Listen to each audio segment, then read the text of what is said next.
मिथुन राशि वालों, आप सभी का बहुत बहुत अभिवादन है आपके अपने मिथुन राशि भिंड यूट्यूब चैनल में। बंधुओं, चाहे कोई कितना ही मांगे, कुछ भी करे, कितना भी आपके सामने गिड़गिड़ाए, लेकिन 2024 खत्म होते होते यानी नया वर्ष प्रारंभ होने से पहले किसी को भी भूल कर भी मत दे देना अपनी यह एक छोटी सी चीज। ना ही यूं ही प्रयोग करने के लिए देना, ना ही किसी को दान में देना, और ना ही हमेशा के लिए। मतलब कि किसी भी हालत में आपको अपनी यह एक छोटी सी चीज किसी को नहीं देनी है। ऐसा क्यों? ऐसा इसलिए बंधुओं, क्योंकि पूरी साल समाप्त होते होते अंत के कुछ दिनों में आपकी कुंडली में ग्रहों के कुछ ऐसे विशेष योग बने हैं जो आपको बहुत अधिक लाभ पहुंचाने वाले हैं। कुछ ग्रहों की स्थितियां इतनी अनुकूल बन चुकी हैं कि वे आपको जीवन में बहुत आगे तक ले जाएंगी।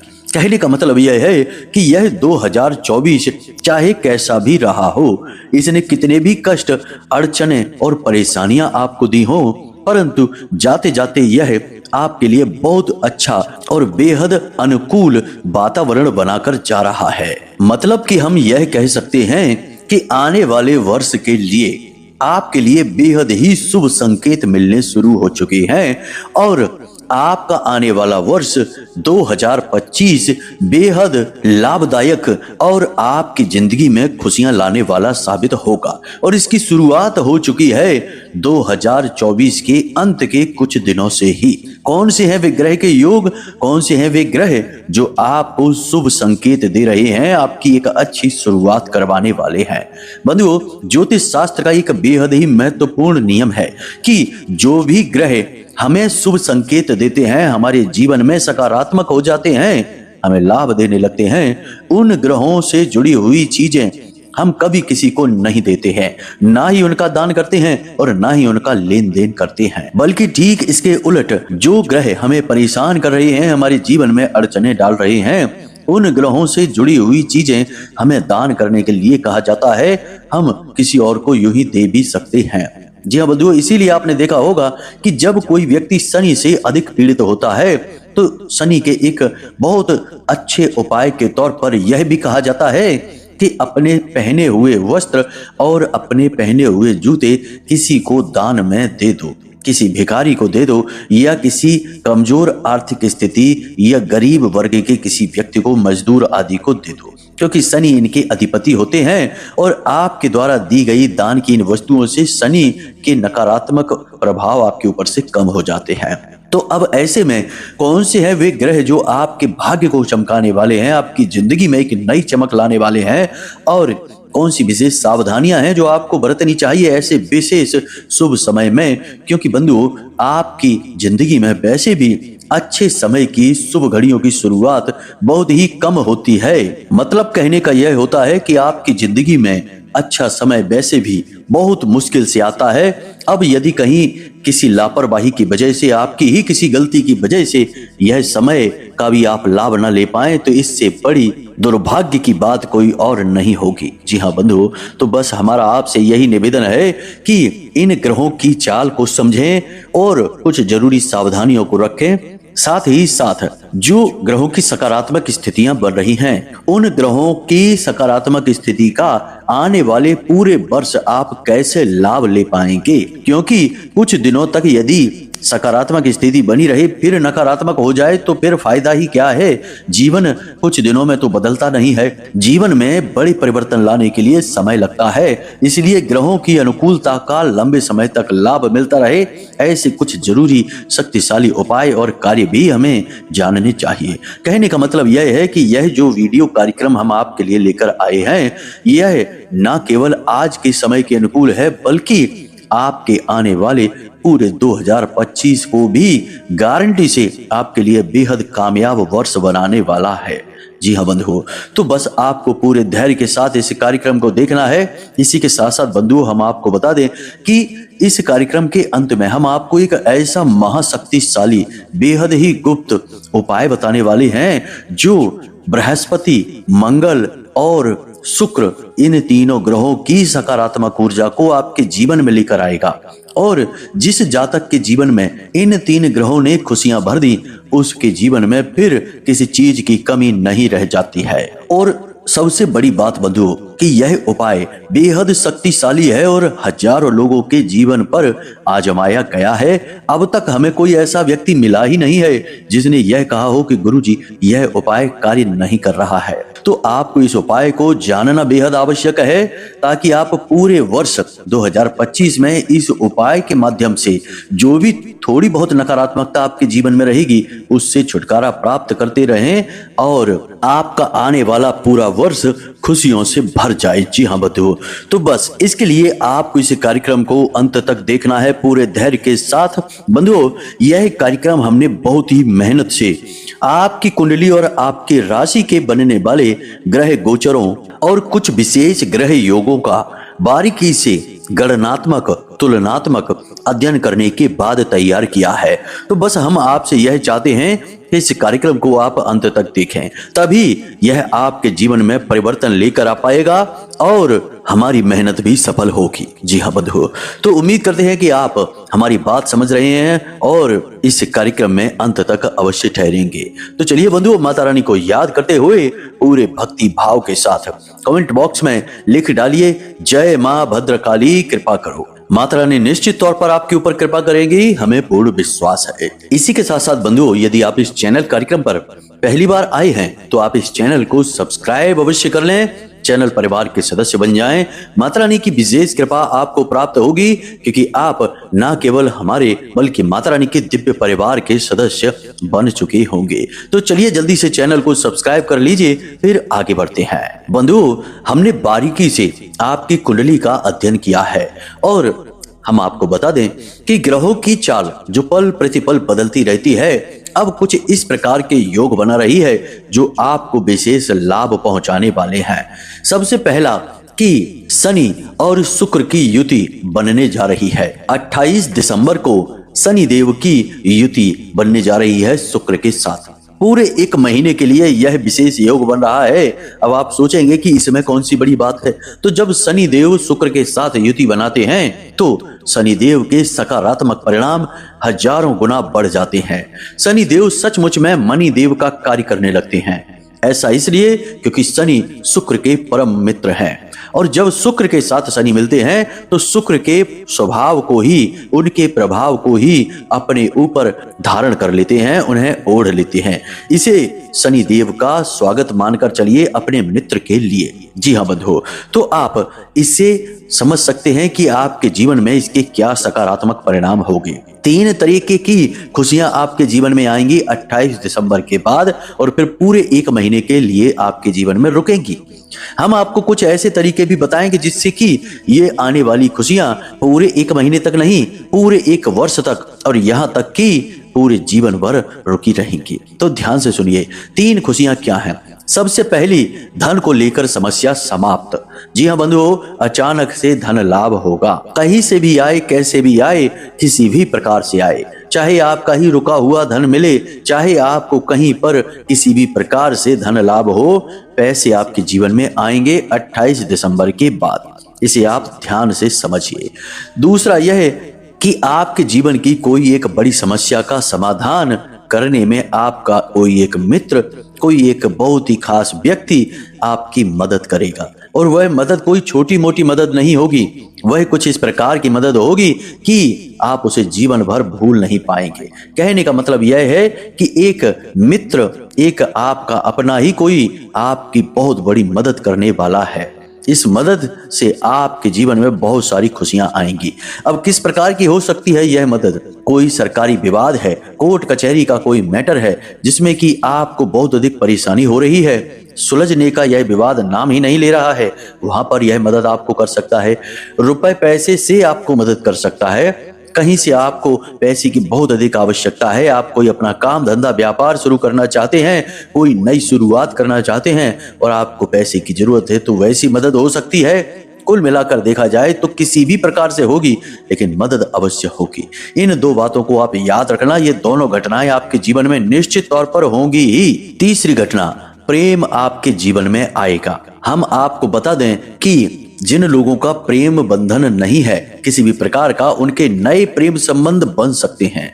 जिन लोगों के पुराने प्रेम संबंध है लेकिन किसी भी प्रकार से तनाव की स्थितियां हैं, प्रेम का जो जीवन रस है वही समाप्त हो गया है, तो अब प्रेम का नया बीज खिलेगा, नया वृक्ष बनेगा, जीवन में प्रेममयी वातावरण बनेगा, आपको बहुत अधिक आनंद की अनुभूति होगी। इसी प्रकार पति पत्नी के बीच यदि आपस में प्रेम पूर्ण वातावरण समाप्त हो चुका है, लड़ाई झगड़े तनाव की स्थितियां बनी हुई हैं, अलगाव होने वाला है या हो चुका है, तो आप दोनों के बीच में भी प्रेम बंधन बनेगा।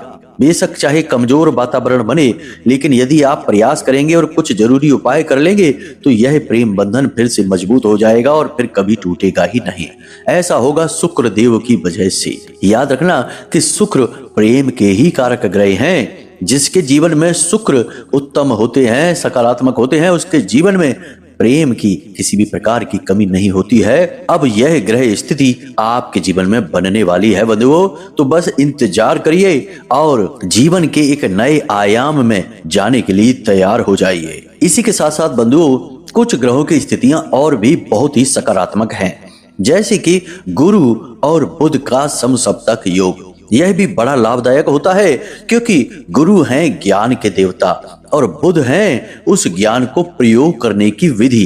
कहने का मतलब यह है कि वाणी आपकी कैसी रहेगी, उत्तम रहेगी, बुद्धि आपकी सही चलेगी, निर्णय आप अच्छे ले पाएंगे, काम धंधे व्यापार में आप खूब तरक्की करेंगे, किसी नए काम की शुरुआत भी कर सकते हैं। जी हाँ बंधुओं, और जो काम आप शुरू करेंगे 28 दिसंबर के बाद उस कार्य में आपको निश्चित सफलता भी प्राप्त होगी। इसी के साथ साथ बंधु, आपका घर का वातावरण भी बहुत ही सुंदर हो जाएगा। तो यहाँ पर हमने आपको 2 ग्रहों के विषय में समझा दिया, यानी 2 ग्रहों का आपसी तालमेल हमने बता दिया है। लेकिन अब हो सकता है कि कुछ जातकों के जीवन में इन ग्रहों की युतियों का और इन वातावरण का, योगों का कोई विशेष लाभ ना पहुंचे, क्योंकि बंधु सीधी सी बात है कि कोई सकारात्मक ऊर्जा का बहाव आपकी ओर आ रहा है और यदि बीच में किसी प्रकार की कोई अड़चन है, कोई रुकावट है, तो वह बहाव आप तक कैसे पहुंचेगा? वह आपके आसपास से होकर गुजर जाएगा लेकिन आपको प्रभावित नहीं करेगा। फिर आप कहेंगे कि गुरुजी आपने तो कहा था कि खुशियां आएंगी, पैसा आएगा, प्रेम आएगा, लेकिन हमारे जीवन में तो कुछ भी नहीं आया। तो बंधुओं, हम आपको बता दें कि यहाँ पर 2 बातें हैं। पहली बात तो यह है कि आपकी ही राशि के हजारों लाखों जातक होते हैं, सबके ऊपर एक जैसा राशिफल फिट नहीं हो सकता। कारण इसका यह है कि आपके कर्म कैसे हैं, पिछले जन्म के आपके संस्कार कैसे हैं, आपके पितृ पूर्वज और कुल देवी देवता का आपके ऊपर कितना आशीर्वाद है। अब यदि आप गलत कार्य करेंगे, शराब पिएंगे, जुआ खेलेंगे या फिर उल्टे सीधे तरह से वाहन चलाएंगे, तो फिर इसमें ग्रहों की सकारात्मक स्थिति आपका कुछ भी भला नहीं कर पाएगी। आचरण सबसे महत्वपूर्ण होंगे, आपके विचार, आपके कर्म सबसे आगे हैं। ज्योतिष तो केवल आपको यह बता देता है कि आने वाला समय कैसा होगा। अब उस समय का यदि आप स्वागत ही नहीं करेंगे तो वह समय कब गुजर जाएगा आपको पता भी नहीं चलेगा। ठीक वैसे ही जैसे आपके घर में कोई बहुत ही अच्छे पवित्र हृदय वाले मेहमान आने वाले हैं और आप यदि उनका स्वागत ही नहीं करें तो वे मेहमान आएंगे ही नहीं, और आएंगे भी तो थोड़ी देर रुक कर चले जाएंगे। आप उनका लाभ नहीं ले पाएंगे, उनका ज्ञान हासिल नहीं कर पाएंगे। तो हमें ऐसा ही करना होगा, यानी कि अच्छा समय जो हमारे जीवन में आ रहा है उसके अनुरूप हमें कुछ जरूरी बदलाव अपने जीवन में करने होंगे, जिससे कि हमारे जीवन में जो नकारात्मकताएं हैं वे दूर होने लगे और हमें इन सकारात्मक स्थितियों का पूरा लाभ प्राप्त हो सके। जी हाँ बंधु, तो अब ध्यान से सुनिए कि आने वाले 5 से 7 दिनों में ये युग है कि इस पूरे महीने में जो अंत का समय बचा है इसमें आपको कुछ जरूरी कार्य करने होंगे, हर हालत में करने होंगे। सबसे पहला जरूरी कार्य तो यह है कि आपको प्रतिदिन मंदिर जाना होगा। मंदिर जाने से क्या होता है जरा ध्यान से समझिए, क्योंकि कुछ लोग कुतर्की होते हैं, बड़े ही बहमी और जिद्दी होते हैं। कहते हैं कि क्या होगा मंदिर जाने से, कोई भी ज्ञान की बात बताओ तो अड़ जाएंगे, कहेंगे इससे क्या हो जाता है। तो उनके लिए थोड़ा सा जवाब दे देते हैं। वैसे तो कुतर्कियों से हम बात नहीं करते, फिर भी चलो समझा देते हैं। मानकर चलिए कि आपके घर में पीने का पानी खत्म हो गया है या बहुत ही कम बचा है और आपको पानी चाहिए, तो आप पानी के लिए क्या करेंगे? दो ही तरीके हैं, या तो पाइपलाइन बिछाइए अपने घर तक और जल स्रोत से पानी अपने घर ले आइए, या फिर आप सीधे जल स्रोत के पास जाइए और वहां से जितना चाहिए उतना पानी भर लाइए। यही तरीके हैं। अब धर्म और भगवान का मंदिर क्या करता है? भगवान का मंदिर एक स्रोत है जहां से अनंत सकारात्मक ऊर्जा प्रवाहित हो रही है पूरे संसार के लिए। अब यदि आपके जीवन में सकारात्मक ऊर्जा कम हो गई है, यानी कि भगवान की कृपा कम हो गई है, नकारात्मकता बढ़ गई है, तो आप दो कार्य कर सकते हैं। एक, या तो भगवान के नाम से कोई बड़ा अनुष्ठान, कोई साधना अपने घर में कर सकते हैं। यह पाइपलाइन बिछाने जैसा है जिससे भगवान की कृपा सीधी आपके घर तक आपके जीवन में आ जाएगी। लेकिन अब हर व्यक्ति तो साधनाएं नहीं कर सकता, अनुष्ठान नहीं कर सकता, तो वह सीधे मंदिर जाए और भगवान के सामने बैठ जाए, अपनी दुख, अपनी तकलीफ, समस्याएं बताए, भगवान की पूजा पाठ करे, हाथ जोड़े और वहां से उसके जीवन में सकारात्मक ऊर्जा, भगवान का आशीर्वाद आ जाएगा। तो उम्मीद है कि आपको समझ में आ गई होगी कि हम आपको क्या समझाना चाहते हैं। अब कहने का मतलब यह है कि आपको प्रतिदिन मंदिर जाना है और मंदिर में दान पात्र में प्रतिदिन आपको पैसे, जितनी भी आपकी क्षमता है, सामर्थ्य है, 10 का नोट, 5 का नोट, जितनी भी आपकी क्षमता है, सामर्थ्य है, उतना नियमित तौर पर डालें दान पात्र में। जी हाँ बंधु, इससे क्या होगा? मंदिर में जो आप दान पात्र में धन डाल रहे हैं उसका प्रयोग तो भगवान के कार्यों में ही होगा। भगवान का श्रृंगार खरीदा जाएगा, प्रसाद खरीदा जाएगा, भंडारे वगैरह होंगे, उनमें प्रयोग किया जाएगा। यानी कि एक छोटी सी रकम देकर भी आप कितने बड़े कार्य का हिस्सा बन जाएंगे, यह सोचने की बात है। यानी कि कितना बड़ा सहयोग और कितनी उसकी कृपा आपको प्राप्त हो जाएगी। इसी के साथ साथ बंधुओं, आप मन में यह संकल्प भी करें कि आप जब तक बेहद जरूरी ना हो तब तक झूठ नहीं बोलेंगे, यानी सत्य का साथ देंगे।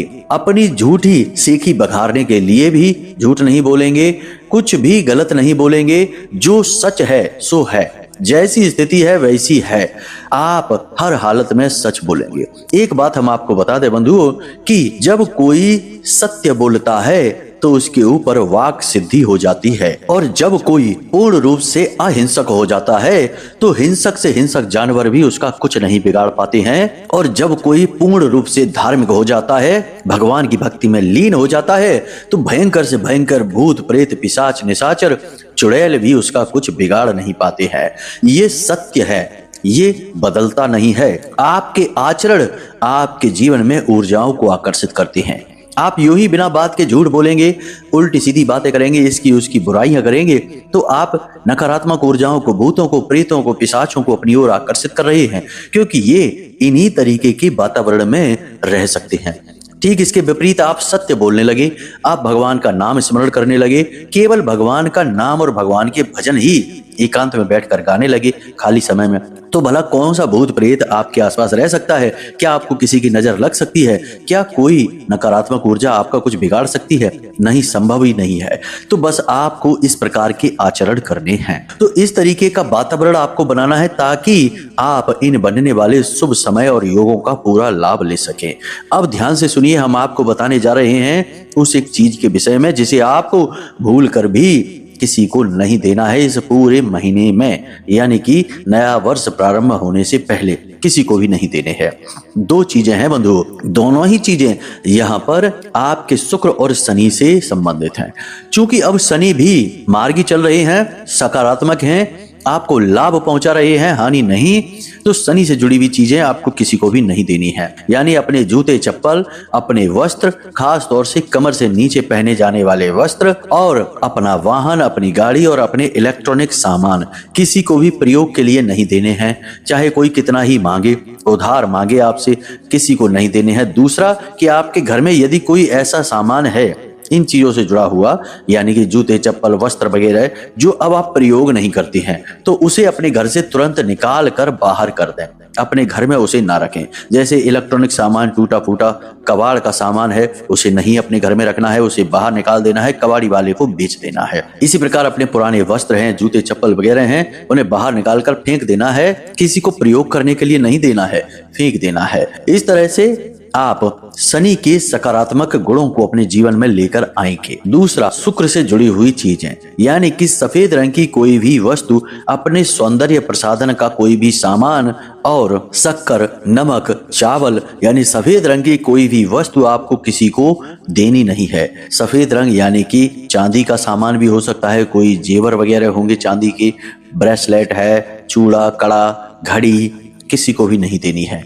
इन चीजों को भी आपको किसी को लेन देन भूलकर नहीं करना है, क्योंकि इनसे शुक्र नकारात्मक हो जाएंगे। अभी आपको इन दोनों ग्रहों का बहुत अधिक लाभ मिलने वाला है। 28 दिसंबर के बाद आपकी जिंदगी बदलने जा रही है, तो आपको ये भूलें नहीं करनी है। अब एक सबसे महत्वपूर्ण चीज कि आपको कोई भी धार्मिक किताब या किसी भी प्रकार की कोई किताब या कलम आने वाले 6 से 8 दिनों में किसी को भी नहीं देना है। जी हाँ बंधुओं, इनसे आपका गुरु और बुध खराब हो जाएगा यदि आपने इन्हें दे दिया तो। इन चीजों का आपको ख्याल रखना है, इनका लेन देन भूल कर भी नहीं करना है। हाँ, अब आने वाले समय में जब हम आपसे कह रहे हैं तो आपके जीवन में ऐसी परिस्थितियां बनेगी, ऐसा वातावरण बनेगा जब ये चीजें आपसे लोग मांगेंगे अवश्य, लेकिन आपको टाल देना है, देना नहीं है। अब हम आपको बताते हैं उस महाशक्तिशाली उपाय के विषय में जिसके विषय में हमने आपको कार्यक्रम की शुरुआत में बताया था। इसे आपको पूरे 2025 में करते रहना है, और आज जब आप इस कार्यक्रम को सुन रहे हैं तो आज से ही इसे करना शुरू कर दें। जी हाँ बंधु, तो जरा ध्यान से सुनें। आपको बाजार जाना है, बाजार से भगवान गणेश की एक छोटी सी मूर्ति लानी है। मूर्ति 4 अंगुल से छोटी होनी चाहिए, मिट्टी की होनी चाहिए। इस मूर्ति को आपको लेकर आना है और इस मूर्ति पर आपको केसरिया रंग लगा देना है। अब केसरिया रंग आप कहां से लाएंगे? हनुमान जी को जो बंधन चढ़ाया जाता है, जब हनुमान जी को चोला चढ़ाया जाता है तो जो सिंदूर हनुमान जी को लगाया जाता है, चमेली का तेल डालकर, उसी चमेली के तेल डाले हुए सिंदूर को, जिसे हम बंधन कहते हैं, उस बंधन को गणपति की मूर्ति पर चारों तरफ आपको लगा देना है। जी बंधुओं, अच्छी तरह से उसे लपेट देना है। मूर्ति को खोखला नहीं रखना है। मूर्ति यदि खोखली है तो उसके अंदर कोई भी गीली मिट्टी, स्वच्छ साफ गीली मिट्टी उसमें भर दें, मूर्ति को ठोस बना दें। अब याद रखना, मूर्ति आपको मिट्टी की लेनी है, धातु की या कांच वगैरह की नहीं, प्लास्टिक की भी नहीं लेना, भूल कर भी नहीं लेना। तो आपने ये मूर्ति ले ली, अब इसे अपने पूजा घर में लाइए और प्रतिदिन इसका पूजन करना शुरू करिए। इसका कारण क्या है? आने वाला वर्ष मंगल को समर्पित है, और गणपति का पूजन यदि आप इस विधि से करते हैं तो इससे मंगल बहुत प्रसन्न होते हैं, साथ ही साथ आपका बुध और आपका गुरु भी मजबूत हो जाता है। इसी के साथ साथ बंधुओं, आपको एक छोटा सा कार्य और करना है प्रतिदिन, कि आप जब इस मूर्ति का पूजन करें तो इसे गुड़ और चने का भोग लगाएं। साथ ही साथ एक पान का पत्ता भी, छोटा सा टुकड़ा काटकर पान के पत्ते का, इसे चढ़ाएं। इस प्रकार से आप कई ग्रहों की सकारात्मक ऊर्जाओं को अपने पास लेकर आएंगे। अब पूजा के बाद आपको हल्दी का तिलक अपने 3 जगह पर लगाना है। पहला अपने माथे पर, दूसरा अपने गले पर और तीसरा अपनी नाभि पर। इन 3 जगहों पर आप हल्दी का तिलक लगाएंगे। इससे बृहस्पति बेहद मजबूत और बेहद सकारात्मक हो जाएंगे आपके लिए, क्योंकि नाभि में भगवान श्री हरि विष्णु का, नारायण का वास माना जाता है, और देवगुरु बृहस्पति नारायण का ही एक स्वरूप है। कंठ में काली का वास होता है और मस्तक पर शिव यानी कि त्रिनेत्र का वास होता है। यहाँ पर आप हल्दी का तिलक लगाएंगे तो आपको अद्भुत सकारात्मक लाभ प्राप्त होंगे। प्रतिदिन आपको यह तिलक लगाना है। भगवान को चढ़ाया हुआ गुड़ और चने का भोग आपको प्रसाद के रूप में बाद में ग्रहण कर लेना है, और फिर अपने घर में किसी भी कार्य के लिए आप घर से बाहर निकलें, आपको अद्भुत परिणाम प्राप्त होंगे। पूरे 2025 आप इस कार्य को करते रहिए। यह वर्ष कुछ कर दिखाने का है, जीवन में बड़े बदलाव लाने का है, आपके जीवन में भयंकर चमत्कारी परिणाम लेकर आएगा। बस आपको इस उपाय को लगातार करते रहना है प्रतिदिन। कभी कभार चूक जाएं तो कोई बात नहीं है, कोशिश करें कि प्रतिदिन आप इस उपाय को करते रहें। इसके बड़े गजब के परिणाम होंगे, क्योंकि यह मंगल का वर्ष है, हनुमान जी का वर्ष है, और इस वर्ष में आप बहुत कुछ हासिल करने वाले हैं। तो उम्मीद करते हैं कि जो बातें हमने आपको बताई हैं इस कार्यक्रम में भी आपको समझ में आ गई हैं। इन बातों का प्रयोग करिए और आने वाले वर्ष को अपने जीवन का सबसे शानदार वर्ष बना डालिए। बाकी माता रानी तो हैं ही आपका और हमारा सबका कल्याण करने के लिए। इसी के साथ साथ बंधुओं, आज के इस कार्यक्रम को यहीं समाप्त करते हैं। यदि कोई प्रश्न आपके मन में उठे, कोई भी सवाल हो, कुंडली का विश्लेषण कराना हो, तो आप वीडियो में दिए गए नंबर पर फोन कर सकते हैं, सारी जानकारी ले सकते हैं। इसी के साथ साथ बंधु आपसे एक छोटा सा निवेदन और करना है कि जीवन को सुंदर बनाना है तो कुछ नियम अपनाने हैं। हमेशा खुश रहिए, सकारात्मक रहिए, ईश्वर में विश्वास रखिए और दिन में एक बार मंदिर अवश्य हो आइए, क्योंकि आपका कल्याण, आपका उद्धार वहीं से होना है। तो प्रेम से बोलिए जय माई की, जय मां भद्रकाली। माता रानी आपका कल्याण करें। धन्यवाद।